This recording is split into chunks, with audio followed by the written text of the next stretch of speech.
ધોરણ 12 સામાન્ય પ્રવાહ અને વિજ્ઞાન પ્રવાહનું આજે પરિણામ આવ્યું છે અને ખુશીની વાત એ છે કે ગત વર્ષ કરતાં 20% વધુ પરિણામ આવ્યું છે. સામાન્ય પ્રવાહનું 85% પરિણામ આવ્યું છે અને વિજ્ઞાન પ્રવાહનું 82% પરિણામ આવ્યું છે. જે વિદ્યાર્થીઓ છે અને પેરેન્ટ્સ છે, સાથે શિક્ષકો આચાર્યો પણ અહીંયા છે.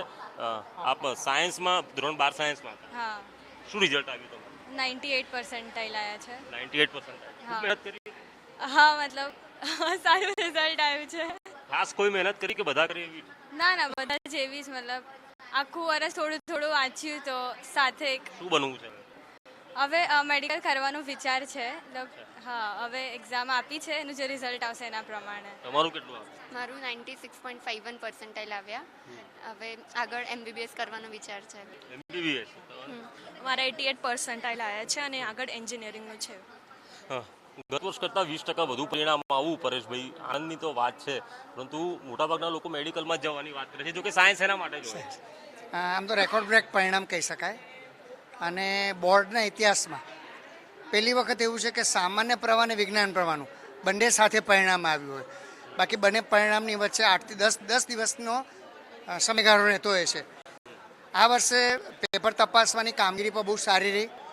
શિક્ષકોનો પણ ખરેખર અભૂતપૂર્વ સહકાર મળ્યો. રેકોર્ડ બ્રેક પરિણામ છે. આ પરિણામ ખરેખર આવકારદાયક હું ગણી શકું. અને ઘણા બધા કારણો હોઈ શકે સારા પરિણામ માટે.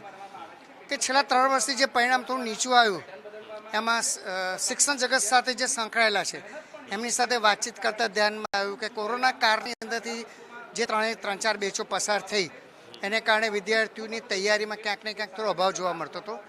પણ હવે આજે બેચ છે એ લોકો રેગ્યુલર સ્કૂલની અંદર આવતા થયા.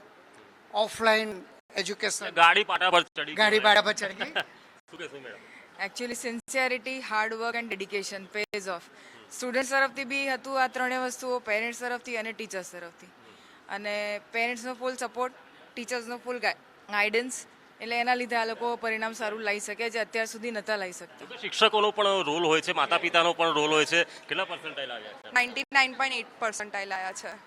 ખૂબ સરસ. કેવી મહેનત કરી હતી આપ? બસ સ્ટાર્ટિંગથી જ મહેનત કરી હતી અને બધા ટીચર્સ, પેરેન્ટ્સના બધાના પેરેન્ટ્સે બી બધી હેલ્પ કરી, ટીચર્સે બી હેલ્પ કરી, એટલે સારા સ્કોર બી કરી શક્યા. શું બનશો હવે?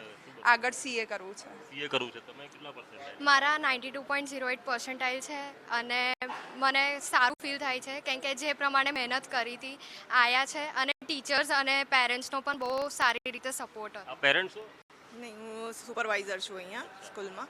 આ અમારી શાળાના વિદ્યાર્થીઓનું 96% અબાઉ રિઝલ્ટ છે અને વિદ્યાર્થીઓની મહેનત આજે દેખાઈ રહી છે. દેખાય જ છે. હા. પેરેન્ટ્સ આવ્યા છે તમારામાંથી કોઈ? પેરેન્ટ્સ સાથે અહીંયા વિદ્યાર્થીઓ આવ્યા છે. પેરેન્ટ્સ સાથે પણ વાત કરવાનો અહીંયા પ્રયાસ કરીએ. આપના આટલું જે સારું બેન પરિણામ આવ્યું છે તમારા બાળકોનું, કઈ રીતની મહેનત હતી? કારણ કે પરિવારની પણ સાથે મહેનત હોય છે. એની લગભગ દિવસની 5 થી 6 કલાકની રેગ્યુલર મહેનત હતી અને એના પ્લાન પ્રમાણે ચાલતી હતી. બસ. ખૂબ ખુશ છો બાળકોનું પરિણામ? હા, ખુશ છું, બહુ ખુશ. બિલકુલ. જે રીતે ધોરણ 12 સામાન્ય પ્રવાહ અને વિજ્ઞાન પ્રવાહનું ગત વર્ષ કરતાં 20% વધુ પરિણામ આવ્યું છે. શાળાના શિક્ષકો તો ખુશ છે, માતા પિતા પણ ખુશ છે અને વિદ્યાર્થીઓ મોટાભાગે એન્જિનિયરિંગ તો પછી MBBS અને તબીબ બનવાનું સપનું હાલ પૂર્ણ કરવાની તૈયારીઓ કરી રહ્યા હોય તે પ્રકારનો માહોલ જોવા મળી રહ્યો છે.